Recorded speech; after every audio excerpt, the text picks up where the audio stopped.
Hello, ladies and gentlemen. It is me, your dear old Uncle Otter, but today I am also your dungeon master, and with me, as always, are my three unfortunate survivors. Hello, unfortunate survivors. How are we doing today? Hello.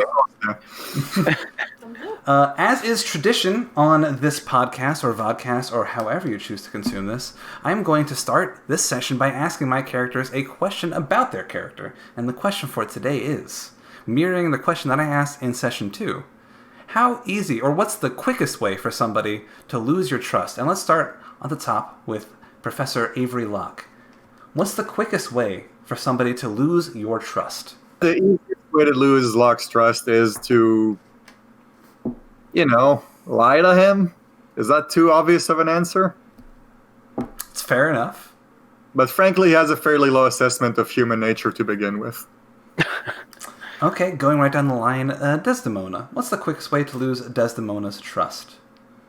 I would have to say, if you are an unreliable source, if you are saying things that are not necessarily true, or the opinion is skewed in a certain way, and the information is provided down the line and piercing Desdemona's ears in an incorrect fashion, she would definitely look at you with some distrust. Right. The cashier at Claire's definitely has lost your trust. Moving right along, last but certainly not least, Jeremiah. What is the easiest way to lose Jeremiah's trust? The easiest way to lose my trust is if you cut corners or are a bad worker. Can't trust somebody who doesn't put the effort in. Beautiful, simple, perfect, love it. Previously, in the world of Cairn, our unfortunate survivors found themselves in the thralls of the cult of Cthon under the auspicious care of one brother Eli. With the help of Inquisitor Donald Lucky, they fought their way out, but not without taking some licks of their own. Of course, Brother Eli had taken a shining to our very own Desdemona, smelling the same sort of death magic and, in his words, compassion on Desdemona. And she had made a pact with some sort of creature beyond her understanding or comprehension, and she sacrificed our straggler, Timothy. But she did save the life of one Matty Lipton in the process, and I'm sure he is happy for that. In a final battle, you were able to best the demonic form of Brother Eli, and you were able to make your way out, but not without losing Jeremiah's pitchfork and the entire use of his non-dominant arm as he went down to the beast's jaws. Our survivors, including the 8-year-old Maddie Lipton, who is certainly scarred for life, as well as Jenna Salwell, who they picked up in the cult's hold, is now making their way through the forest, and they found themselves in a grove that is all too familiar to one Jeremiah. And we are there now. It is a perfect corona of trees surrounding this beautiful clearing. The pale moonlight is shimmering through the trees. I imagine everyone is exhausted and falling asleep, except the pain is keeping up Jeremiah. And as Jeremiah sits there, backed against the tree, his arm slowly swelling with blood and bruising with his bone barely piercing the skin on one side, he looks up to the moon as that fades away and becomes the sun. And we see a younger Jeremiah, in fact, next to his beloved wife Annabelle, who is very, very pregnant. You guys are sitting there. It is now midday on your farm, and you hear screaming out from the edge of the forest a 5-year-old Lucy as she runs up to you with all the fire and fervor of an excited toddler. She runs up to you and latches onto your hand, and she goes, "Daddy, Daddy, I found the most incredible thing in the forest. You have to see it." And you see she's grabbing your index finger and your pinky, and she's tugging with all of her 5-year-old might. And Whoa. All right. Where exactly did you find this thing? You didn't go too far, did you? And she looks away and she goes, "No,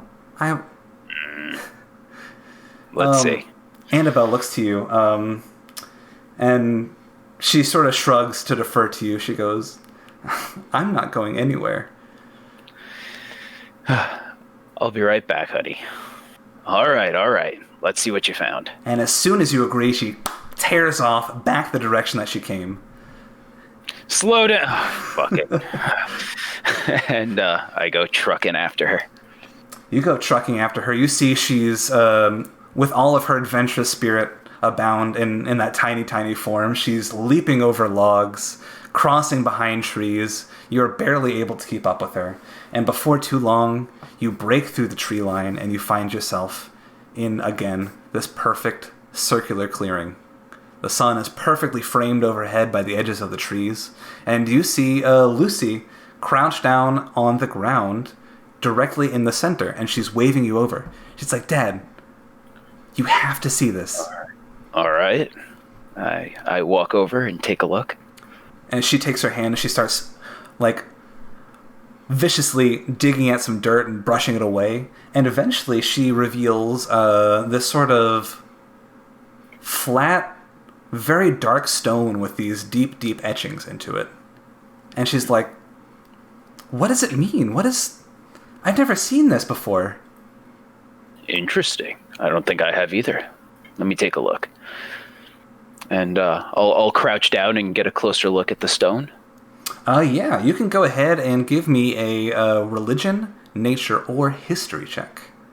Ooh, let's do religion. That's the only one that's not a negative. That's going to be a 7 total. A 7 total. You have never seen anything like this before. But I will tell you that what you feel standing in this area, not only in the past but in the present as well, is you feel safeguarded. You feel protected. You feel slightly warmer than you did before. And you definitely feel like a connection to this little slab of stone. I don't know what it is, Luce, but whatever it is, I like it, I think. But we should leave it here. Do you think it's magic? And I paused for a moment, actually thinking about it, because, Jeremiah is a very practical guy, but, he does feel something here. And I think he says, maybe, Luce, maybe. All the more reason to leave it. I think this might be what makes this such a special place. And you can tell that she agrees with you in this moment. She looks to you with respect and love. Yeah. Remember those? Right. Am I laying it on a bit too thick? From the good old days. From the good old days. As the camera pans up, we disappear through the tree line once again, as you two are 2 dots in a massive circle. We vanish back to present time. Jeremiah, limp and pale, crashed against the tree. You can see that you're not the only one awake. You can see Emma, looking absolutely worse for the wear, is awake as well. You see that the areas where her skin had burned are now starting to swell up in a very sort of grotesque fashion. Sort of swell up and around her eye, and sort of push out past where you assume anyone's skin should be. And you can see again, she is sort of crouched by the fire that you guys placed in the center of this cropping, and she is just, again, thumbing that ring and muttering to herself. But you can see she's losing the thread every once in a while. You can tell before she would recite this mantra to herself again and again, and she would be able to do it start to finish without stopping. You can tell now she's muttering to herself. She closes her eyes tight. She nods her head, and then she begins again. Whenever it looks like she's losing that thread, if I notice, I'll quietly help her, because I do remember the mantra that she was saying, and so I'll make sure to help her with that, and I'll call her over. Emma, Or actually, sorry, be quieter. Emma, come here. Let me take a look at you. We've got some time now. She walks over to you and she says, I do not believe that regular medicine will have much of any effect on me. It might not, but it's always worth a try. Something's better than nothing. You can actually see that what she was clutching onto as she walks over to you was not her ring, but she's actually clutching onto the splintered and broken pitchfork edge that you had left behind at the Cult of Cthon on the steps, wherever Brother Eli had snapped it in half with its jaws. Mm-hmm. And she looks down to it and she says, this is something that Emma would have done. She would ascribe meaning, sentimentality to useless objects. And I'm trying to be more like that. You use this to defend me. And maybe that should have meaning. First things first. You're Emma. Don't forget that. I am feeling less and less like Emma as the days pass. I think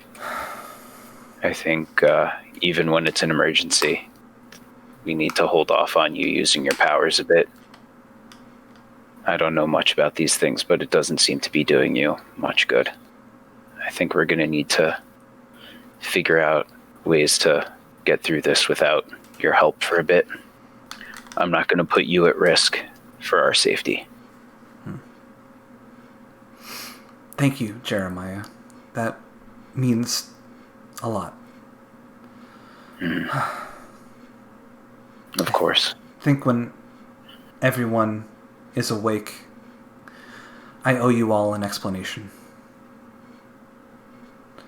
Yeah, he just nods and he says, you want to ascribe sentimentality to something?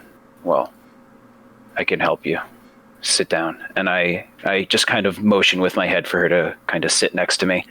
And with my good arm, I reach into my bag and I pull out the locket and I open it up. And I say, this belonged to my wife. The one who I was standing over when you saved me. And I point to her image on, inside were the two kids. And I point to Lucy's picture and I say, that's Lucy. I hope she's all right. She wasn't with us when things started going down in the city. I found a note from her. Hopefully she's out there somewhere safe. And she'll see the image of Roland, who she saw me carrying as she was leading me through the streets. I say, and that was my son, Roland. He was a nice boy. And, I get a little choked up as I talk about it. And I'll just sit there for a few minutes telling her the story about how I got this locket for Annabelle when Roland was a couple years old. It was almost impossible getting him to sit still for the picture. But, and he kind of smiles a bit. We managed to. He was always a little bit more relaxed than Lucy. That one could get her to sit still for anything. I guess in the end, hopefully that worked out for the best. But I got it for our anniversary. I wanted to get something nice for her.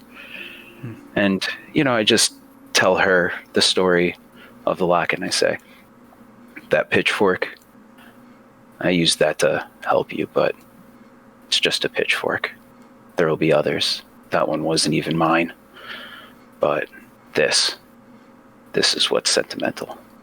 She looks up to you, just nestled sort of under your armpit, and she says, I've met many people in my time. I don't have much faith in many of them, but if there's somebody out there that could find your daughter I believe that person is you. I hope so. And we're I going don't know to... if she wants to see me, but thank you. We're going to cut away from this moment to a rather restless and fitful Desdemona. Desdemona, exhausted from your journey and enraptured in sleep, you see inside your mind, in your sleeping eyes, you see the face of Timothy, as his gaze meets your gaze, and he's there pleading for his life, telling you about his wife, his daughter, and then you see silently and surely a red mark drag across his neck as blood begins to pour out and becomes these nasty, awful, grasping tendrils that reach across your subconscious and your psyche until everything is red. And then the blood thins out and spools into fine lines and overlaps with one another and twists around other fine lines before reaching towards the edges of your subconscious and then back again and wrapping over again and again and again until we pull out. We see a meticulous and beautiful and artful spider web woven out of that blood. And in the middle is a widow spider that sort of has these emerald green trappings and these long sort of spinnerets that are dutifully and wonderfully crafting this web out of blood. And then in that moment, in the center of the web, you see your daughter. And your daughter is getting wrapped up in web, starting with the feet, up to her waist, up to her shoulders, and eventually her head is getting covered in web as you see her pleading eyes looking up to you for mercy until she becomes just a cocoon. And the moment before the spider bites in that cocoon, you awake with a start. And you were just drenched in sweat.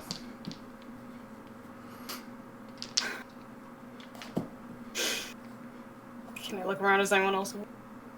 I mean, at this point, anybody can be awake. You certainly see Jeremiah awake. You notice now that the sun is starting to just barely edge over the horizon, sort of casting the entire forest in a pale blue light. That beautiful early morning light. Avery, are you awake? Yeah. Professor's hours, I have to be up early to teach classes. Fair enough. I'll also tell you that you see one Jenna Solwell holding a rifle and just practicing chambering bullets, loading it, aiming at something, bringing that rifle down to the ground, taking that bullet out, and starting the process again. And of course, you see close to the fire, bundled up, you see little Maddie Lipton, who opted not to sleep near you, as he was a little too terrified from the moments prior. As everybody starts to rouse awake, you see Emma sort of stand next to the fire that's now sort of turning into dwindling embers. And she goes,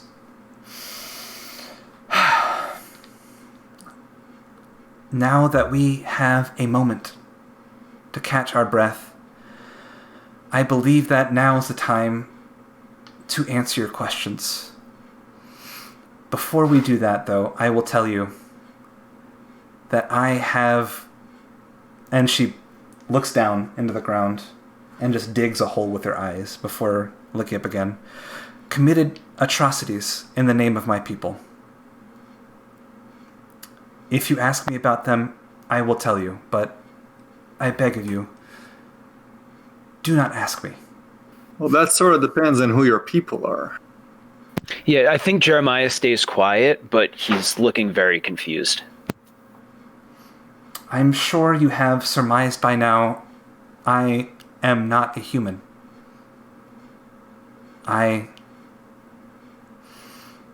What you people call an ethereal. I am the same kind that destroyed your fair city, that burned your people, and that turned them into walking monstrosities. Me and them are one and the same. Why are you helping us? I think the answer to that question is, and she looks down at the signet ring, Emma. Whenever I became Emma, it didn't happen all at once, but I took over her sense of adventure, her compassion, her passion, and I slowly realized that what the Aetherials were doing to you and your kind was wrong, and I wanted to make amends. So I joined with other Aetherials that were also feeling the weight of the shadow war that we were waging, and other humans. And we started a resistance.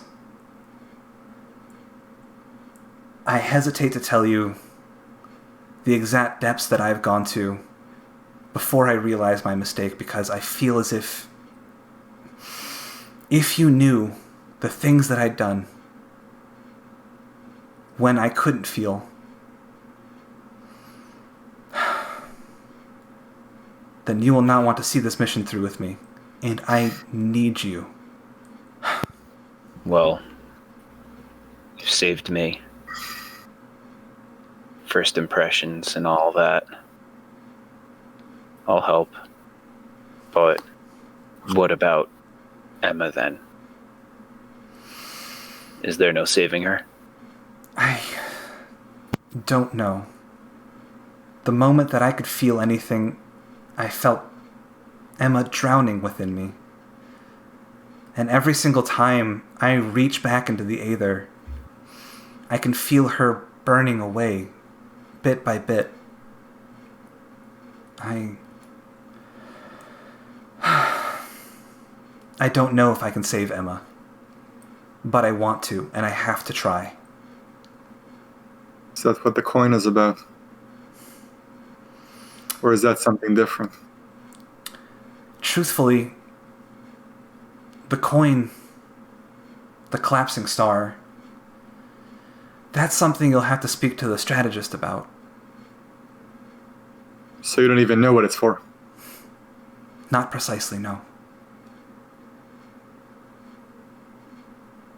Then you'll forgive me if I hold on to it for a bit longer. Of course. Jeremiah kind of smiles to himself, and he just thinks, the will of a little girl is not something that can easily be fucked with, and this is proof. But he doesn't say any of that out loud. Right. Where is it you want to go? I had 2 missions. One was to collect the star, and the other was to find out the location of our target. I haven't done the latter, but we have the star. We should reconvene with the Long Night. Where is that?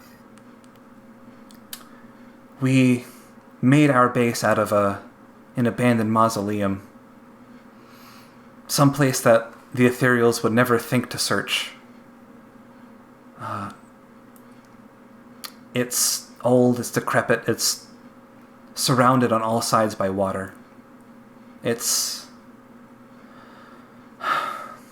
difficult to get to, but I believe if we can reconvene with a strategist, we might be able to get better direction for our next steps.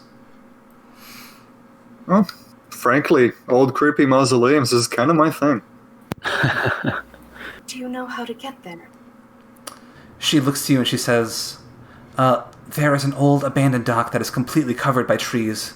We just have to make it past the ravine. It's in just the shallow edges of UgdenBog. Wait, UgdenBog? Isn't that where your daughter was headed? That's where Lucy said she was going. Well, I'm definitely in then, because I need to head that way anyway. Looks like at the very least we're traveling in the same direction. I hope that means that we will not be parting ways once we reach the dock, but... Look, I don't know what your name is, really. I don't know exactly who you are, but you've helped keep us alive, and that's valuable enough for me. I'm not going to lose another little girl. As you say that, you see just above the tree line, towering and sort of piercing up through the low-hanging clouds of the morning sky, you see this sort of unfathomable tower of flesh sort of rise from the ground, several tens of miles away, closer to where Malmouth is. But you see, it comes up to this crystalline spire, and down below it has these large, pulsating pustules of flesh, and these long, spindly legs with hooks at the very end. And you see it rises up from above the tree line, and lashes its hooks out towards the ground. And you feel a deep rumbling in the earth. And Emma looks to you and she says, "Then the terraforming has begun. We don't have long, but we can't return here." Then there's something I want to show you both. I say mainly to Locke and to Emma. I don't know if it means anything, but there's a reason I wanted to come here. And I hold my good arm out to Avery and say, "Help me up." And I walk over to that spot with the stone in the ground. It's probably covered over with some grasses and plants, and I say, "Right here." And I bend down and I start pushing it away with my arm. Yeah, surprisingly, this is the only area in that clearing that has no grass. It has a soft, soiled top layer of loose soil, but no grass is growing in that sort of perfect little area. Ah, okay. So maybe I brush a little bit of dirt off or something, and I say, "This. Lucy found it years ago. And when I got here, first time I saw it, I felt, I don't know, safe, warm. I don't know what it is. I'm not an educated man, but..." Well, I happen to be. And I step back and just motion forward. Boy, I hope you don't beef this roll. I hope you don't beef this roll. Because I never heard your words about being an educated man. What should I roll? You can roll either religion or history. Proficient in both? Proficient in both? It's the right man for the job. Define whiff. Tell me a number, No. and I'll let you know. I mean, whiff is such an ugly word. I prefer statistical distributions occasionally result in expected. Did you roll a 1? I rolled You rolled a nat 1? a 10. A 10. Oh, you rolled a 10, and that's the final number after the modifiers. You can tell that this is certainly. I'll tell you one thing that you notice. I won't tell you the exact origin of the stone or anything, but you can tell that that at one point this was a pedestal for something much, much larger. A stone structure that sort of towered up and above. And you can definitely feel there's some sort of celestial magic emanating from this spot. Pillar or an archway or an obelisk, for example. Mm-hmm. For example, one of those three things. Things that it could be. But yeah, you trace your fingers over the runes, and you definitely feel a latent celestial power emanating from within. Does it mean anything to you?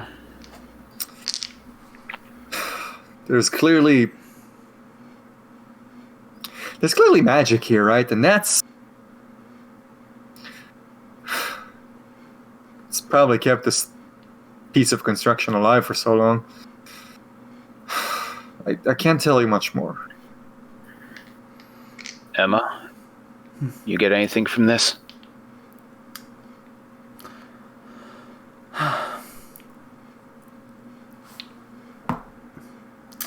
She says, I do not know the ways of your world and your customs. I believe that it has something to do with your gods. But I cannot tell you much more than that. All right. Does Demona? I mean, you take a can look you can at roll a history or religion check if you want to. You would certainly have access to the types of books that would give you this knowledge. So it's not the most far-fetched I was thing. about to say. History. I'm gonna try that out. What?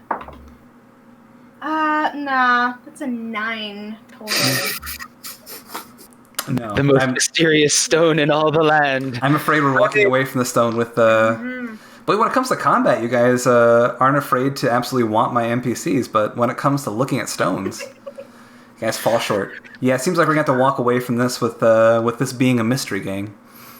Mm-hmm. I mean, to the characters, obviously, as players, we know what it is. Sure, but it's a As mystery, a player, I knows what it. and we're all very impressed. Yeah. Round of Thank applause you. for you. Play Grim Dawn, good game. I say, well, worth a shot, I guess. At least it was able to let us get a good night's sleep. Speaking of which, this was, if you haven't guessed it, a long rest. Those exist. It does Yay. exist. This is the very first long rest we're doing in 4 episodes to give you any sort of clarity on what type of game we're playing. And our characters are all level 3. Yay! Don't go into what that means just yet. Let it happen naturally. Yeah. I would also like to mention that because I've got a dead arm, I am not getting a shield bonus. So my That's AC right. is now 17, not 19. Speaking of long rests, is there anything at all my curing magic can do for? For the broken arm, Yeah. you can tell that... I'll tell you what. Roll just a flat luck check. Anywhere in the 10 to 15 range, you'll ease his pain. 15 and above, it'll... 13. 13. Yeah, you can... you sort of hold your gauntlet over where you can tell the bone has snapped. And you can feel the bone sort of trying to buckle and suture together. And there's sort of a rush of sudden pain followed by relief afterwards. That sort of lingers and stays around as numbing sensations sort of flow throughout your arm. But apart from that, you can tell it's definitely still broken. That helped. Thank There's you. no limitations to what this can do, after all.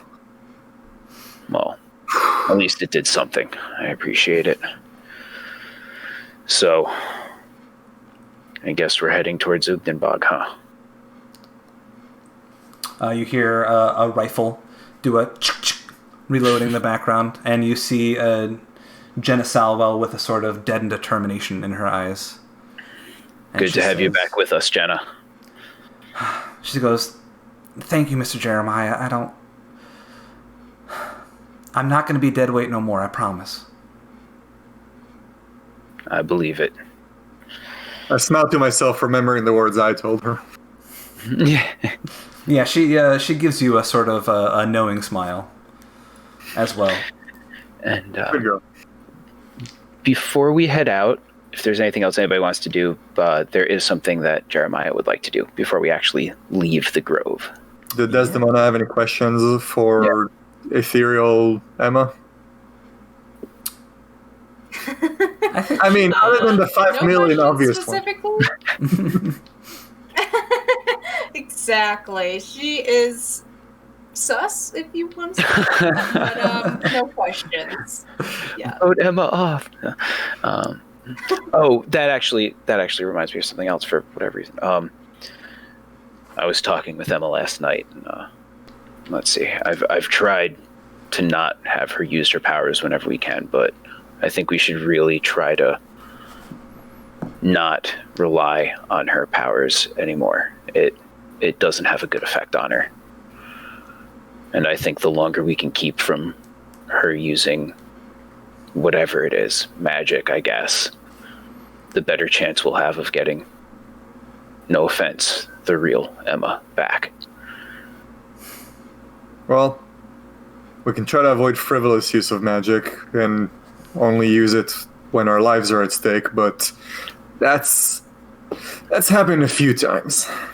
Yeah, she sort of you can see her sort of starting to wrap a sort of loose scarf around her face to sort of cover up her burns.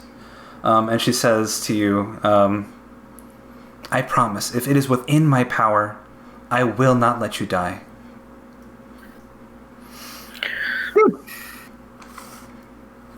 Well, same here. I say, looking at everybody. And before we head out, Emma, you still have you still have the fork? Yeah, she holds it up. Say, well, it's not going to do me much good, but... And I take it and I stick it down into the ground by the stone. I say, I don't know, looks like this thing should be a bit taller. And I just stick it in and I say, I don't know who I'm talking to, if it's anybody, but thanks for the rest. I would like you to make just a religion roll with advantage right now. All right, let's see. And 12. 12. Okay. It's better than a 10. It is 12. A 12 on for Jeremiah is a good roll for religion. That's fair enough. As you say the silent prayer to whatever or whomever, and you drive your pitchfork into the ground, you sort of feel the knowledge rush into your head as you breathe in. Lucy was here. Of course. I just look up and I say, she was here. Lucy was here. And you just have that knowledge. I don't know how I know, but whatever this thing is, Lucy was here.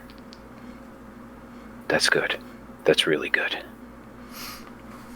And I look over at I smile for probably the first time that any of you have seen in the past few days, and stand up with a bit of renewed energy.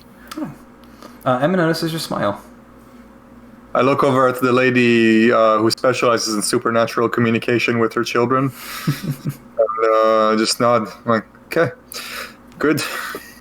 We're on Around. we're a good path then. Desdemona returns the nod and she just says to Jeremiah, "We will help you find your daughter. That you can count on." Thank you. Thank you all.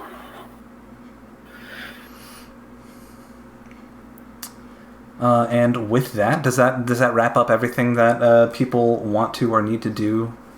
I want to grab a quick talk with Desdemona. It can be either while we're packing up or like after we set out. Yeah, I mean, you guys are traveling rather light, but you can absolutely grab a quick sidebar with Desdemona. I guess just hang back as, you know, the other two are like heading back You towards. see Jenna Salwell sort of stamping up the fire and mixing it around to make sure that nobody knows they were there. You see Jeremiah and Emma just sort of packing up odds and ends into whatever backpacks they have. All right, so I just kind of put a hand on her shoulder. Well, Morris. How you holding up? Remarkably well, I must say. Strange to say, even, but I woke up this morning feeling, well, terrified, but I'm sure that is something that we all share. But knowing that there is safety in numbers, I I feel really reassured. And what of you? How are you doing? I haven't had time to think about it, to be completely honest. Just moving, you know? If we can save one person, then it'll make up for the ones we couldn't. Yes. About that, there's something you should probably know, and I feel that I should probably tell the others, but back in that cult when we were taken, Brother Eli, I believe he forced me into something, a pact of sorts. I don't know what it was. I didn't want to agree to it, but I was faced between killing that poor boy. And now I can feel something coursing within me, and I don't want it. And I'm afraid of what it might do, and if it might do anything. Do you know anything about what that cult believed in, this Chthon or anything? Some. I do. Can I assume that I know, like, basic level knowledge about what the cult's about?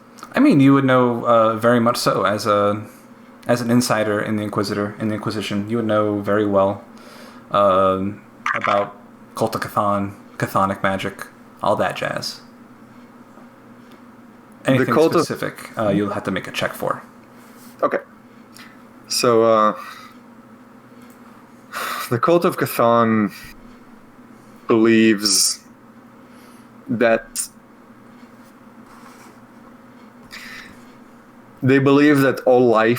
all human life is stolen.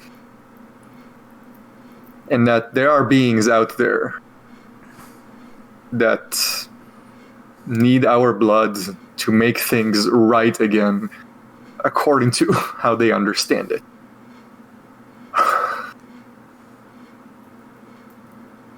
I wish I could tell you much more, but you may have attracted the attention of something. I just don't want to do anyone any harm. Avery, you have to promise me this. If, for whatever reason, I turn into something that I'm not, be it a demonic entity or just I seem completely unlike myself and I am beyond repair, just end my life. Because I don't want to hurt any of you. Promise me. I can do that. Thank you. But for the record, you seem a lot saner than I expected you to be by now, and I have faith in your willpower. Maybe I'm just hoping, but I hope I don't have to. Hope is a valuable thing to have. Times like these, is it not? Yeah. Well, Yeah. I suppose we'll be off then. With that, Jeremiah, rouse your troops. In the way that only a dad can before a road trip. Let's hit the road. Off on the horizon, you see just dotting the sky, sort of like a multitude of skyscrapers. These sort of horrifying towers of flesh as they very slowly, very surely march ever closer to you. On the air, you smell the heavy smell of sort of like rusting metal and soot. Almost like the smell after a terrible car accident. Almost like electricity mixed with fire. But that's not the only interesting thing you see, because as you walk out of the grove, skirting along the edges of Barleystalk Strait, you see a multitude of corpses, cultists, demonic horrors. However, all slain. You see a few of them that are just like frozen, completely solid. You see one that's just severed or speared through with icicles and just propped up against a tree. And on the air, it feels unseasonably cool. Well, that's a surprise. What season is it again? We are saying that it is springtime. Not bad. Yeah, I don't think that there are any like clear indications of what season it is as far as when the Grim Dawn happened, or at least if there are, I don't know. But we're saying that it's spring. Yeah, we'll comb the lore notes later. Yeah. But yeah, you feel this sort of bitter chill on the air. Not enough to like freeze you to your core, but enough to sort of make your goose pimple stand on edge. And it looks like there was a lot of magic used here, right? Not like small amounts like what Emma's been doing, but like if there's like trails of dead bodies, right? It seems like certainly. You see dozens and dozens of cultists. You see like horrifying demonic monstrosities. A striated piece of muscle with long, horrifying jaws and just like lanky claws sort of pierced through with icicles coming from the ground. And you can tell there was a litany of magic used here. Who could have been It almost looks like this? Almost looks like the Chthonics and the Aetherials were fighting each other. Is that good for us? I mean, when I'm facing two enemies that want to destroy my existence, if they don't like each other. Jeremiah just nods. He doesn't know much about Aetherials. You see Emma sort of hunkered over a cultist, and she says, "I do not think that the Aetherials did this. This was something else." I don't like something else. Emma, what else is out here? I do not know. Jeremiah just kind of like points, well, next town over is that way, but he just starts listing like actual landmarks, like we've seen some deer in the woods around these parts. And okay, this was not caused by deer. Yeah, good point. All right, well, let's keep moving. Keep moving safest. Let's keep our eyes peeled just in case. If we come upon whatever did this, we want to make sure that it's not hostile. As you march in that direction, slowly and surely, minutes turn into hours. Before too long, the sun is high in the sky. And even though the direct sunlight is bearing on your skin, you feel it getting colder and colder. And behind you, you can see the steady march of the ethereal war machine slowly burning the ground underneath it as it rolls closer and closer towards you. Emma says out loud, "The Aetherials are strong, but they are wise as well. They will not follow us into UgdenBog, as they think that is a sunk cost. They figure that any mortal that wanders into UgdenBog is as good as dead anyway. Sorry, Jeremiah." Listen, if anybody was going to be alright, it'd be Lucy. Yeah, she's smarter than I am. Faster too. Too stubborn to give up. Besides, she's got a friend in UgdenBog. And with that, you guys arrive at a stone bridge that is connecting either side of a vast ravine. If you look down, it'd be roughly a 60-70 foot drop below to sort of rapid waters that feed out into the Cairnic Sea. Just beyond the bridge, you can see the edge of a vast jungle line that has a swampy interior. However, there seems to be this thick, white, swirling mist concealing the bridge itself. And the air feels, at this point, absolutely frigid.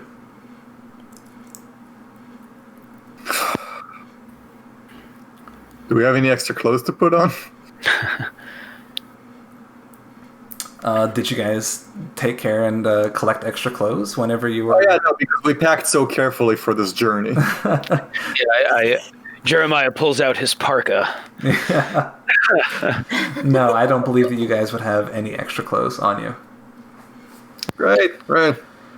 I think as Jeremiah shivers, he just looks at everybody else. You all thinking what I'm thinking? I do not know. Whatever did that back there. It's either on the bridge or on the other side. Emma looks behind her and she sees the ever-encroaching Aetherial war machine that's still miles and miles away. And she says, "This bridge is the only way into UgdenBog." Then it's the way we're going. That's the only safe place, relatively speaking. She looks to you and says, "Whatever is on that bridge, if we can't handle it, I can get us away from it. You just say the word." All right. Well, let's hope it doesn't come to that. We got to keep you from using your magic. Besides, let's look on the bright side, right? It's killing the same things we want to kill, so... Maybe it's a friend. Yeah, the enemy of my enemy and all that jazz. I'd like to check in on Desdemona at this time. Desdemona, as you feel the bitter cold sort of swirl around and lay thick on your skin, you are reminded of the cold embrace you gave to Evie as she was choking and dying on the floor.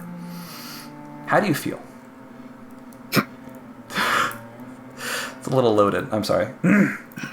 How do you feel? No, you're good. Did not see that one coming. It's on a character sheet.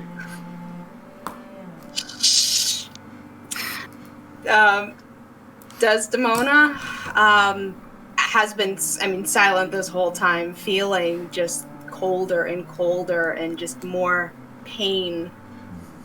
Probably more than anyone else, in not a physical sense, but I guess in an emotional sense. And just, she is afraid. She doesn't want to feel cold. She doesn't want to feel this anymore. So she's trying her best to just warm her arms up, just like rubbing her arms.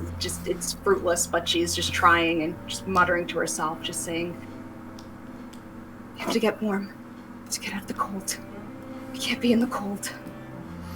And as you're saying those sort of silent prayers to yourself, you do feel a warmth deep within you, a chaotic, entropic warmth that's sort of swelling within your heart. That's there if you need to access it.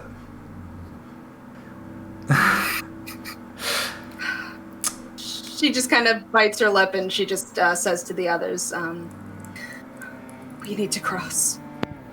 We need to cross now." All right, let's go. And, Jeremiah? Yep, Jeremiah will take the lead and say, somebody take Maddie. I don't want him trailing behind. Keep him between us. You see Jenna Solwell sort of uncocks her rifle, swishes it onto her back, and then picks up Maddie and cradles him in only a way that a big sister would. Jeremiah strides forward. You're just going to go ahead and walk on the bridge? And let's approach. Oh, sorry, say that again? You're going first, Jeremiah? Yes. So let's approach the bridge first, see if anything immediately jumps at. If anybody would like, you can make a perception check. I can roll a d20, but I promise you I cannot make a perception check. 14 for Jeremiah. Jeremiah, you see every once in a while you get the glimpse in the billowing cloud of white, the silhouette of a man. It's just for a brief second, as winds swish around the silhouette. You see it every once in a while, and then it gets whited out by the ever-quickening winds. Does a 16 give more info? 16. I will tell you something else, because I think... I mean, I have a minus, but... I think that you would be focusing on something else. Avery Locke, you see, just as Jeremiah is about to step onto it, you see the unmistakable markings of a rune of Hagrad right in his path. And you have enough time to pull him out of it. Jeremiah, wait! I stop. I think my foot's like in the air, and I just stop. Yeah, I see a guy up front. Step back. I take a step back. I lean close to the ground. There's an Inquisitor trap here. You hear coming from the white cloud. Perceptive as always, Mr. Locke. And the winds part. And of course, you see the gaunt yet imposing silhouette of one Inquisitor Margrave. Sir, I am... And you're on the ground, right? You're looking at the rune? I'm hunched over, squatting. As your eyes trail up from the rune to meet Inquisitor Margrave, you see the unmistakable boots that were previously belonged to one Inquisitor Lucky on his feet. We saw those boots on Lucky, yesterday. Yesterday, yes. Well, without revealing that I noticed that, I'm still going to say, sir, it is a relief to see you. I'm going to straighten up. You straighten up and you meet his gaze, and you can tell that something is broken in his face. Just something looks a little off. Something looks a little haggard. The eyes around the circles, the dark circles that were underneath his eyes for oh so long, that looks like he was always sleep deprived as long as you knew him, are deeper and darker now. And his eyes just look wild as he looks through you, not at you. And without leveling his gun to aim it at you, he goes, Inquisitor Locke, talked with Olgath. Turns out you looted the Inquisitor Armory on your way out.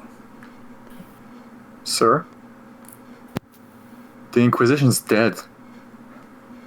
The Inquisition is dead when I take my final breath, Locke. If I have to be the one to step up and single-handedly save humanity, then I will. So I'm going to say this once. Give me the collapsing star. And give me the girl. I whisper quietly to Avery. I don't know anything about the star, but you know I'm not giving her up. Of course. Okay, just making sure we're on the same page. Do you even know what that thing does, Locke? Do you know what kind of power that artifact is capable of? Do you even know, or did you leave it in an armory for years and never do anything with it? Some things should never see the light of day. That's one of them. And I hear you're going to hand it over to the Aetherials, our sworn enemy. No. Our sworn enemy? Our sworn enemy? Your sworn enemy are witches hiding in a swamp! You did nothing to stop the Aetherials! Nothing! He takes out his pistol and levels it at you. I'm about to start now. Hand it over. I step between or just in front of Avery so that I'm in the path. Tell him, Locke. Tell him what happens if he stands against me. You know I don't ask twice. I know. Clicks the hammer. And he breathes deep, and he goes, you know I didn't want it to go this way, Locke. I know. I'm I sorry. loved you, I did. I saw so much potential in you. Yeah. Until 2 minutes ago, I thought you were going to help us. It's a shame. I draw my gun. All right. You guys are leveling your pistols at each other. Go ahead and make a perception check. All of us? Anybody. You're looking for a very slight specific thing. I don't think I got an 11. Actually, I'll let Locke do it at an advantage because you're looking for something specifically with Margraves, who you are very familiar with. Sure. Mari? I got a 14. Okay. I got a 15. Okay, 15 was the DC that I set in my head. So Nice. Okay. Hey. you can tell that just before he's about to, Margrave has a tell that he is about to fire his gun. His eyebrow just sort of perks upward just a little bit, slightly, and you can tell he's going to fire his pistol at you.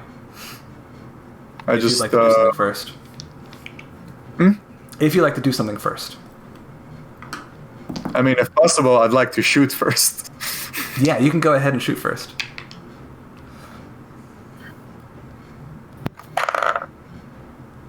Alright, so my Eldritch shot gets a 16 to hit.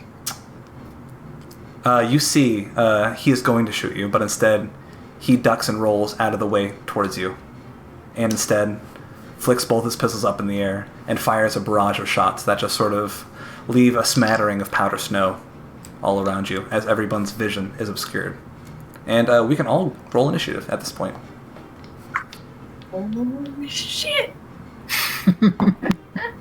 All right. I got 8. I want to antagonize him, Ari, but... Man, can't even cross a bridge. What the hell? Okay, so we see Emma got a 19. Emma coming through strong. Who rolled above a 15? Alright, then that's Margrave second. Who rolled above a 10? Alright. What'd you guys get? Oops. 14. 12. 14. Locke, you were just one step behind Margrave, who rolled a 15. Again. Oh, and I guess I also have to roll for Solwell. Got an 8.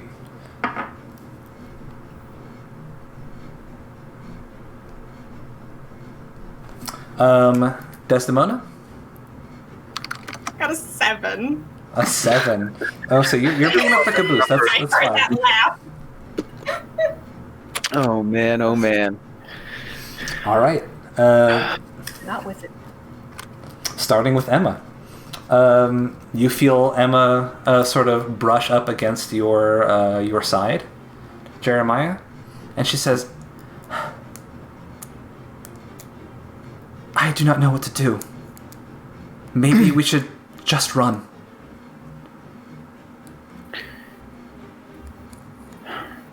Unless we're running across the bridge, I don't think it'll do us much good. Emma holds a turn. I tell her, I'm going to try and keep him busy. Just, if you see an opening, you and everybody else get across the bridge. I am not leaving you behind. You might not have a choice, but we'll, cross that bridge when we get to it. Dad joke. With that being said, it is Margrave's turn. I regret nothing. So I'm going to solidify a father figure relationship. Okay, so roughly speaking, how are you guys configured? Are you guys in a tight area? I wouldn't think so. So in my head, the way I saw it was, and I guess now's as good a time as any to talk about. So I figure there's the bridge, there's like the rune thing, there's Jeremiah, and then behind him is everybody else. I mean, I figure we're kind of fanned out, right? Because it's a nice wide bridge, roughly 10 feet wide. So I figure we'd be, kind of fanned out a little bit. Okay, tell you what I'm going to do. I'm going to make a luck check to see who is next to each other. Is the trap still at the entrance to the bridge, and is it possible to get on the bridge without triggering it if you know it's there? Yeah, if you know it's there. You are obscured at the moment, but you have the advantage of knowing where it was. So out of pure dumb luck, you might stumble onto it if you're going in that direction. But I'll let you cancel out the disadvantage from being on the blinded status for this. Okay. Okay, so we're going to see Locke and Desdemona. I need you both to make a dexterity saving throw. Nice. Sorry, did you want us to roll a dexterity saving throw or to make a dexterity saving throw? No. I'm always your advocate, so I wanted you to make that dexterity saving throw. Oh, it's a nice thought. No. What do we get? 14. 14, okay. 6. Oh, bruh. All right, I will say that since Desdemona is a little on edge, she sort of saw this coming. So out of the smoke, you see a single spear of ice fly through the sky, and you're able to just sort of dodge to one side as you only take, let's see. Oh. As you only take 5 points of damage. However, Locke, you're going to take the full 11. As well as this ice knife was directed towards you. So you are not only going to get the shatter damage, but also the ice knife damage. Yay. That's okay. You're only going to take an additional 8 points of damage. Cool. Just 8. And did we think that Margaret's turn is over? Because it's not. Uh-oh, everybody. Jeremiah, you hear words come over your shoulder. And he says, "You got a rough lot here. Should have never saddled up with this traitor." As you feel a scythe made out of ice fly through the air out of nothing. And it is going to hit you. Okay. Is it when I hear the voice next to me, is this a melee attack? This is a melee attack, yes. Alrighty. Are we going to do some champion stuff?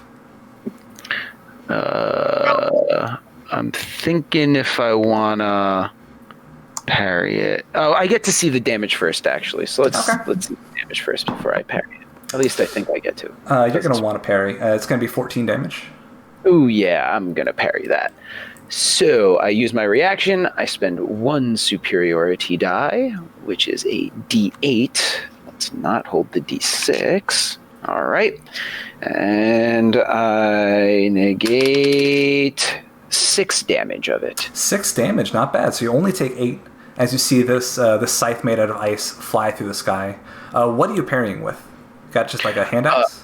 Yeah, my hand axe.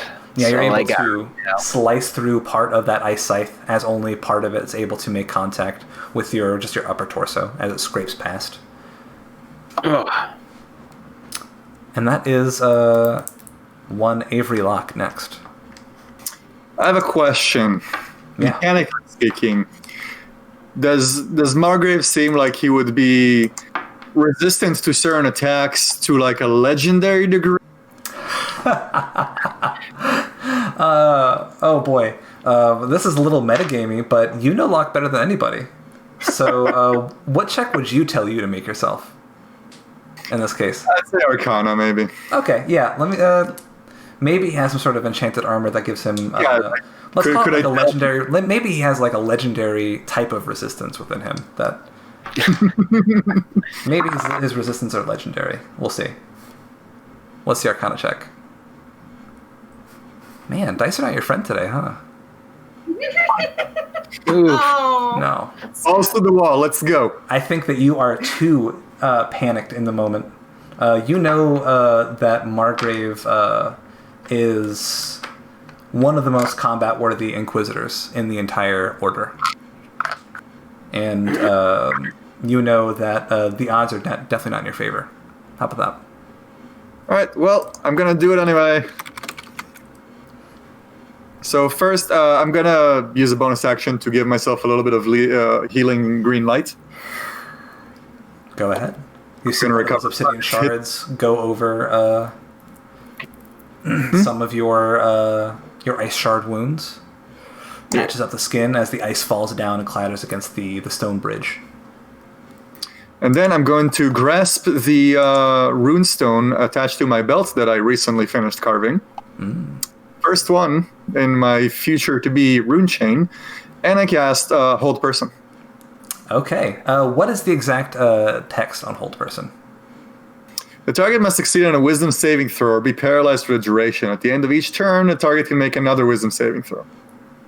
Okay. So, this is very shrewd because you are under the blind condition. However, that'll give you disadvantage on attacks, but this is unaffected entirely. So, he is going to make his wisdom saving throw. He rolled a 13. He gets a +3 to that bonus. He strikes it off. Worth a check. Well, you can feel your runes go under. You hear the telltale sound of Margrave stepping on that rune. What does that rune look like? Is it a rune of Grad, or is it something different? Yeah, I mean, we can call it that, sure. So it's circular. Got some lines bisecting it. A couple of little sigils surrounding the circle. What is the effect of the rune? Like when somebody triggers it, what does that look like?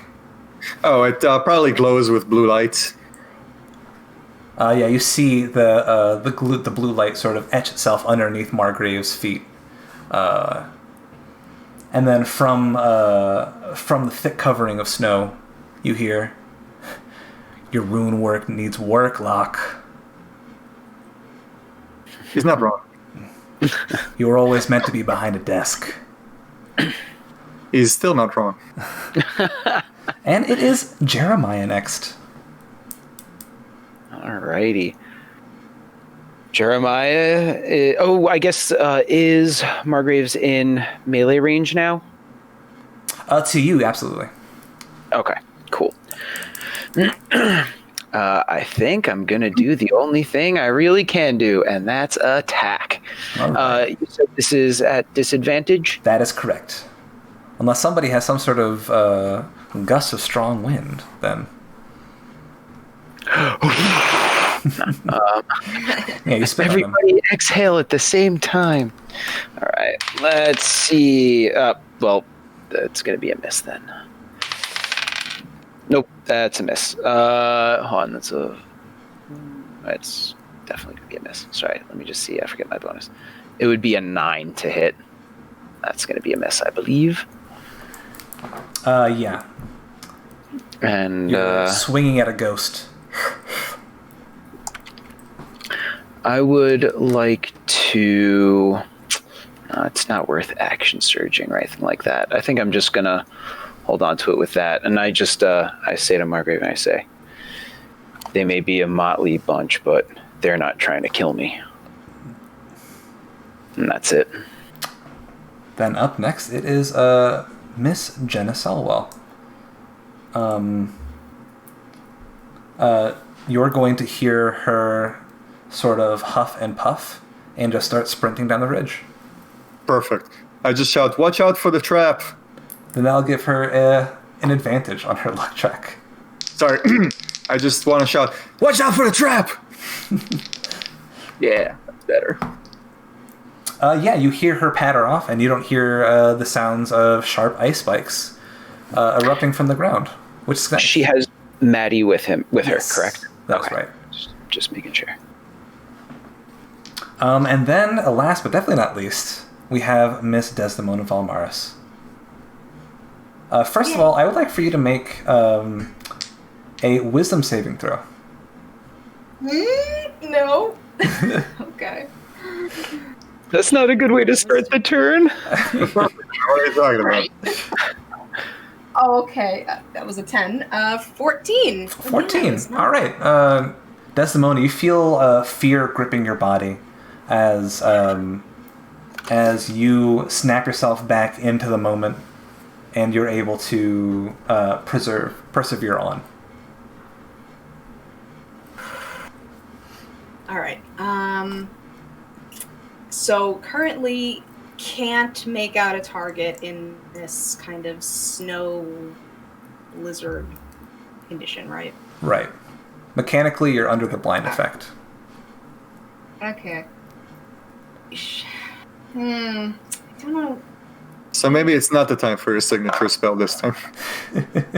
No, not that. It's more of a question of, does she want to just run blindly in, launch and run forward? You know what? Mm-hmm. Do best of both worlds. Use an action and movement. We're going to just... Desdemona's going to just kind of frantically just kind of search through the snow, blizzard, ice wall, whatever is in front of her, man. And she's gonna just try to make out the target of Margrave and summon the energy to cast Eldritch Blast. Okay, go for it. Knowing if it's not gonna make it or not. So that's just at disadvantage. That's an right? attack roll disadvantage. Great. 13. 13 is not going to hit. No. Yeah, you Alright. you see sort of amplified in the snow, your purple light streaks across the sky and hits nothing. This is the end of the round if you need Emma to use her held action. Anybody can chime in here. Held action? She's holding her action since she rolled so high in initiative. I mean, Jeremiah would have wanted her to run across the bridge to leave. All right, we're gonna see if she triggers that rune. You hear Emma sprinting off. However, you hear in the snow, not so fast. As we return to the top of the order, and Emma's going to keep on running because that was her action from the last round. And the back of the top of the order, you see Emma is about 2/3 the way across the bridge.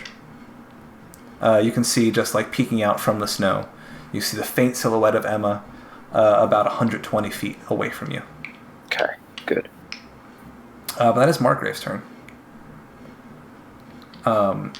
And you see Margrave sort of take this rifle off of his back and train a shot down the bridge. He's in melee, so that's going to be at disadvantage. Ah, very good. Very good, because the first one would have certainly hit. Ooh. He levels his rifle, starts aiming. Jeremiah comes up, bashes his rifle off to the side as you see that shot ring off. And then he is going to, out of frustration, form another ice scythe and go for the jugular. Tell me, does a 17 hit? Yes, that is my AC, unfortunately. That's going to be much better. It's going to be 7 damage as another... Okay. As he slashes down, across your chest with another ice scythe, rather. Inquisitor Locke, or Professor Locke, if you prefer.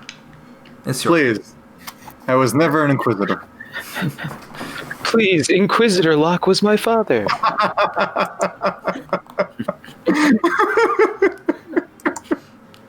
Oh god, if I ever say that unironically, just cut off the feed, really. I'm gonna try again. I think it's the best action I have realistically, but I'm also gonna start backing towards the bridge. All right. So, in layman's terms, this is Another hold person. another whole person. Okay, perfect. Once again, Come on. I know. I want this to work. You know I'm your boy. But he rolled a 17. And he's got a +3 wisdom modifier. So, Who needs spell slots? yeah, you see again that pale blue light shine amongst the swirling snow as he deftly dodges out of the way. And then you're going to run down the bridge. You're going to incur an opportunity attack, since he is between you and... I did not realize this. He's sort of standing stuck in the middle of the bridge. Emma and Jeremiah are on one side, and you and Desdemona are on the other side. We are on the bridge. I'm sorry. I thought we were still on like the land before the bridge fighting. Is that my mistake? I thought you guys had already started on the bridge. It was my impression that the rune was right before the bridge, but if we got that wrong, then as well. Oh, okay. So just to retcon that, you guys are on the bridge. Okay. Nope, that's fine. If that mechanically changes anything. Doesn't change anything, so. Okay, excellent. In which case, I will stand my ground for now. Okay. Jeremiah. Gonna attack. Let's do my best. Nope, it's gonna be a miss. Yep, it's a miss. All right. Disadvantage. I don't think I have any bonus actions that'll help me right now. Yep, nope. Jenna Solwell is going to take her turn and hoof it further across the bridge. And then Miss Valmaris. All right. I'm just gonna shout, Desdemona, just run! He doesn't want you. She's gonna run anyway. Desdemona is just realizing that it's probably pointless trying to make out anyone in the storm. Just try to run forward and try to get off the bridge. So past Margrave on the other side? Yeah, if he's in the way, come at me, bro. All right, go for it. As you run, you hear Margrave arming up another scythe made of ice and swings at you. But you are able... He swings a little bit wide as you run just past him as the ice scythe shatters against the side of the bridge. Nice. Now we're going to make a check to see if you hit that rune. Oh. She has advantage, right? Because yeah, I rolled the luck check with advantage. However, you see in your haste to walk past, you make one wrong step. First of all, make a dexterity saving throw. Bro, what is happening now? Trust me, I would have wanted those NPCs to eat the rune for you, but... Yeah, same. It's a 12. 12, that's not going to do it, I'm afraid. Oh, fuck. As you step on this rune, it feels very familiar to you, as this is the exact same rune that he used to apprehend you in the first place. You step on the rune, and you feel ice climbing up your foot. Ooh. You're going to take 19 points of damage. Oh, my Do you even have 19 points of damage to take? Oh my gosh. No, I don't. I'm down. Oh no! Oh my Lanta. No. Fine. Poetic. It's beautiful. You feel ice climbing up your foot. As you see Jeremiah, since you're closer to this, you see Desdemona is completely frozen in place, not unlike the very same cultist that we saw back in your hometown of Barleystock Strait. Back at the top of the order, you see Emma turn around. She stops in her tracks and she starts heading backwards. Keep going. Do it. Leave me behind. Inquisitor Margrave is going to attack Professor Avery Locke. Douche. As you see the faint form of Margraves phase away from your direct vision, Jeremiah, as he sneaks back into the powdered snow. Does that incur an attack of opportunity? You may take an attack of opportunity at disadvantage, absolutely. Sweet. Technically, you left your threatened area. And ooh, that'll be a 23. With disadvantage? Yup. Wow. All right. So you see, in a split decision of absolute focus, you see right through all the powdered snow, and you see Margrave's silhouette clear and perfectly as you raise your axe and slice down, hitting the top of his thigh, stopping him in his tracks. It doesn't do much. It'll do 4 damage. However, I think I would like to use another one of my superiority die to do a distracting strike.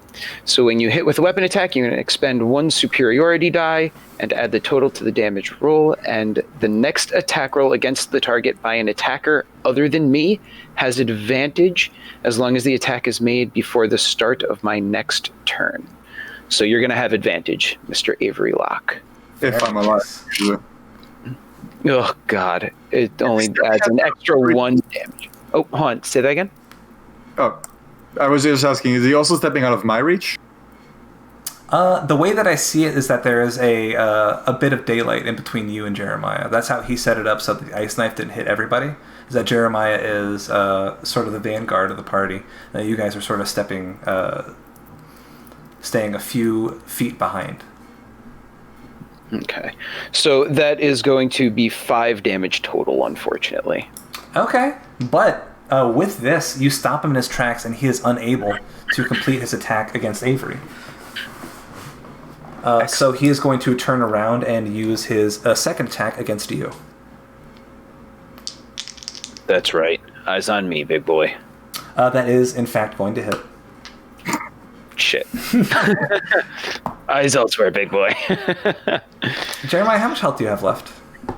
22. Okay, that's good, because this hit for 15 damage. 15. I am at 7. I would like to parry that. Actually, you know what? Do not take that damage, because you feel around you a cloak of ethereal energy shimmer off of you as Margrave's scythe buckles midair and shatters. As you know in your heart, I know what's happening. She's not going to listen to me. Orders. But as that happens, Margrave's scythe shatters on that ethereal shield. The snow starts to whip away and dissipate in the wind as Margrave is caught there mid-strike. Locke, it is your turn. He doesn't look particularly hurt, does he? No, Margrave is looking fresh to death, if I can use a colloquialism. You may. Alright, I'm gonna fire some radiant energy at him. Remember, do it at advantage. And do it at advantage because of the distracting strike.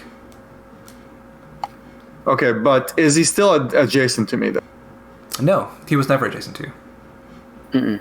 You said that I would take an attack of opportunity if I try to walk. If you try to walk through him. Oh, right, because I'm on the wrong side. Mm-hmm. Right. In that case, he just gets a regular Eldritch shot. Hold on, real quick. That is how attack of opportunity, right? If you enter and then leave a threatened area, you Yeah, you need to leave the threatened area. Yeah, Okay. if you leave the threatened area, correct. Well, I'm pretty sure 22 hits. Absolutely. So that'll do 7 force damage. Streak of light fires from the muzzle of your gun. Whew. Streaks across the sky and hits him right in the shoulder. As he turns around to face you. You see Jenna Solwell at the other end of the bridge has made it, and she is now disappearing into the tree line with Timothy. With Maddie. Oh, sorry, with Maddie. Yes, Timothy is dead. Yeah. Yes. Yes, the moan. Okay, so I'm gonna speak past him over to Jeremiah. Mm-hmm. Say, Jeremiah, I'm sorry. Emma, get us out of here! You can feel the start of an ethereal, sort of a massive ethereal waves of energy start emanating from you, Jeremiah, and Desdemona, as this spell will go off on her turn. But Bound on the rotation, then. yes. However, Desdemona, I would like for you to make a death saving throw. All right. 14! A legit straight 14. Very nice. The ice forms around you, but the heat radiating from within you is still alive. Your heart is still beating warm blood. And then... Hold on, I think we skipped my turn. Oh my gosh, did we? Yes, we certainly did. I'm so sorry. Nope, that's all right. It didn't change much. No, but now I get to attack. Alrighty. Not at disadvantage, correct? Yeah, the snow has fallen away on Margrave's turn. Right. It's going to miss, though. That's going to be a 12. Yeah. I'm going to... He catches your wrist mid-strike. I'm going to action surge and take another attack. Come on. There we go. That'll be a 24. Ooh, you know that hits. I do. That's going to be another 4 damage, plus I am this time going to use a goading attack. And this will do extra damage and require him to make a wisdom saving throw DC 13. He's been historically pretty good at that. He has, but I'm going to give it a try. Ah! You rolled a 3. Beautiful. Oh, now he rolls a 3. He has disadvantage on all attack rolls against targets other than me until the end of my next turn. Very nice. And he takes an extra 4, so that'll be 8 damage.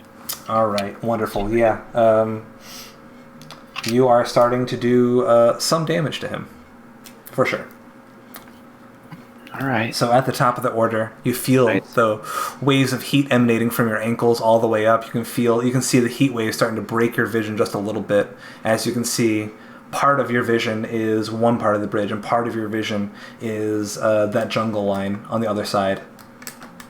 As you close your eyes, and as you open them, you reappear on the other side of the bridge. You too, Desdemona. All 3 of you. But Desdemona is still frozen in place, as it were. But you see Emma absolutely collapse in between, in the middle of the bridge. I thought she was farther than... Emma doubled back. Right, but I thought we were on the middle of the bridge. Apparently she needed to run up to us. In my defense, I didn't know that that's what she would do. So here's how it's set up, right? You guys were on the very cusp of the bridge, right? You guys had just entered the bridge. Okay. It would have taken 200 feet for you to cross the bridge at that point.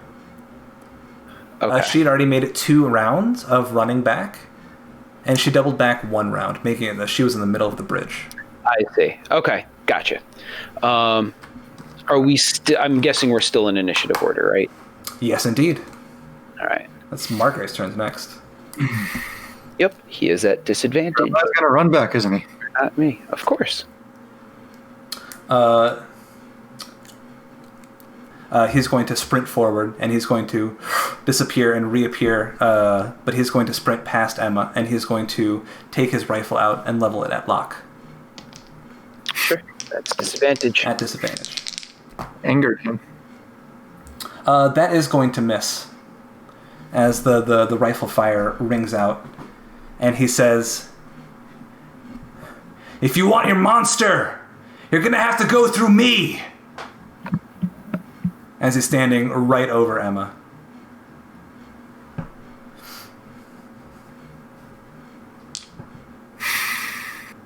It is Professor Locke's turn next. Well, you heard the man. Roll for it. No, I have a better idea. I think. It's an idea. It's an idea. Let me just check the details of the spell. No, Spare the Die doesn't actually wake people up, though. No, just Okay, well, I'll just throw some green light over Desdemona's way. No. So, well, I'm gonna aim at him, but with my other hand, I'm gonna aim gonna wave the glove towards Desdemona. Send one of the small black stones hovering towards her, just to kind of help her recuperate a little bit. It's gonna give her 1 hit point, but that's enough. all right. Nice. You feel the ice all around you thaw and begin to crack as you collapse to the floor on your knees, barely grasping onto life. And then I'm gonna shoot him. Shoot that man. That man. And that's gonna be an 18 to hit. 18 hits. 4, woo! 12 damage. For 12 damage. Fantastic. All right. Nice. You're going to see Margrave has taken a considerable amount of damage, still with that wild look in his eyes. I don't want to kill you, sir. Locke, you lost that opportunity as soon as you threw your lot with the Aetherials. There's only one way this is going to end. Jeremiah, make a perception check for me. Sure. Ooh, that'll be a 17. Jeremiah, you can see, despite all efforts, you see a haggard and tired Emma just barely moving and stirring, beginning to clamber to her feet. Great. Sounded really enthusiastic. Super enthusiastic. It's your turn. How far away am I from Margrave now? We're going at 60 feet. Okay. Then I guess all I can do is dash up to him. Or you can throw an axe at him. Yeah, but then I can't be in melee with him. I guess, though, yeah, that's a good point. I got 2 axes. I'll move forward 30 and then throw an axe. Are we still at disadvantage or not anymore? No, Since we're all that Okay. snow has dissipated. And as I go, I say, "Damn it, Locke! Just another reason why we should never use magic." And natural 20. Ooh, okay. Let me go ahead and describe what this is going to look like. Since this is essentially the bottom of the order anyway, unless Desdemona has anything she would like to add to this. What's going to happen is that axe is going to lodge deep into his sternum as he's going to stagger backwards, as Emma is going to rise to her feet, and with a single sort of last gasp, she's going to send a force wave of ethereal energy out of her hands and send Margrave tumbling over the side of the bridge. And as you see Margrave falling downward, You see him teleport and latch himself onto the side of the ravine and dig in deep with one of his ice scythes. As he stares at you. Can I have my axe back, please? He takes your axe and throws it into the water. No! I run up and grab Emma and turn back and just start going. I grab onto Desdemona and, try to like warm her a little as we start walking. And just start running her. She'll warm up soon enough. And, I'm basically just carrying Emma in one arm as we go, because I feel like that's probably faster at this point. And you can hear Emma in your arms. She's just saying "I'm" over and over again. I'll whisper to her as we run. I'll say, "Your name is Emma Stacks, daughter to Robert and Frances Stacks. You're 12 years old. Is Emma Stacks, your daughter to Robert and Frances Stacks. You're 12 years old." And yeah, you can see you're saying the words, and she may be hearing them, but she's just repeating "I'm" over and over again. I'm still I'm gonna keep repeating that to her anyway.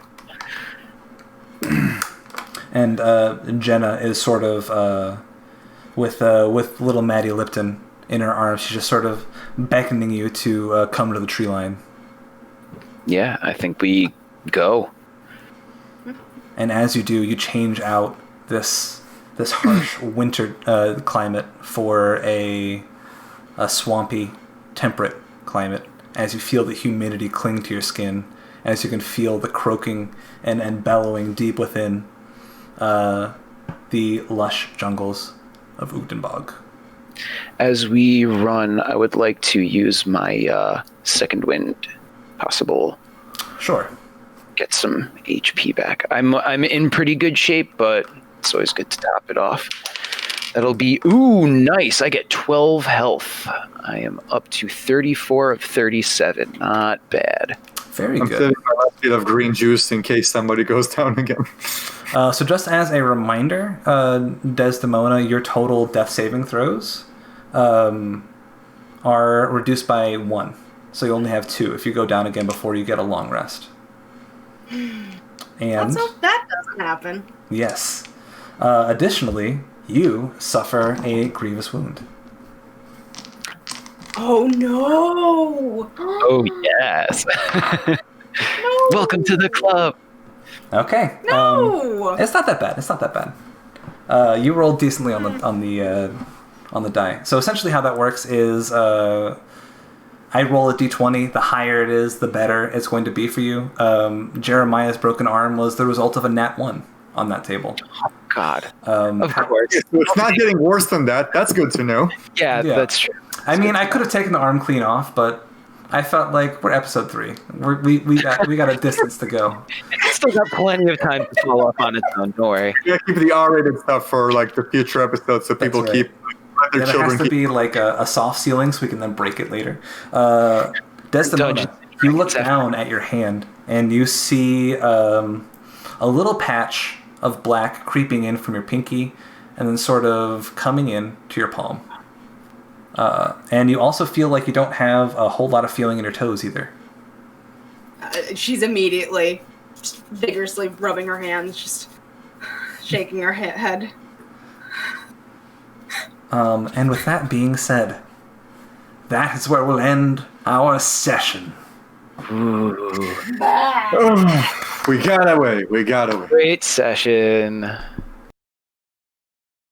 Hey everybody, old-timey cowboy and Grim Dawn Dungeons & Dragons creator Armored Otter here, and I want to say from the bottom of my heart, I love you. I love you, I do.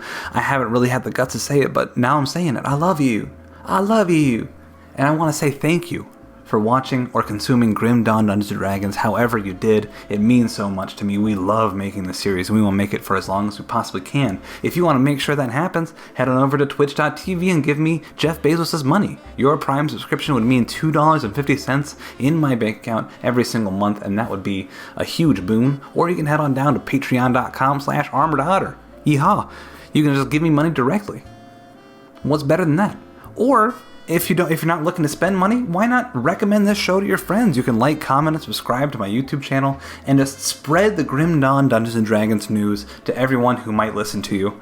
Of course, I also want to thank other people who make this show possible, namely Hijinks the Mule. You can check him out at twitch.tv/HijinksTheMule. He does excellent Dungeons & Dragons live streams. They are so much fun and they're so interactive. You gotta check them out. Or I would also love for you to check out Nebula Orionis, who supplied us with some of the music in this vodcast. He makes wonderful Grim Dawn themed metal music. It blows my mind, it gets my heart racing, and it makes me feel creative and alive. So definitely check those people out, and definitely thank yourself for me for consuming this product. Again, I love you, I need you, and I want to hold you close. Thank you all.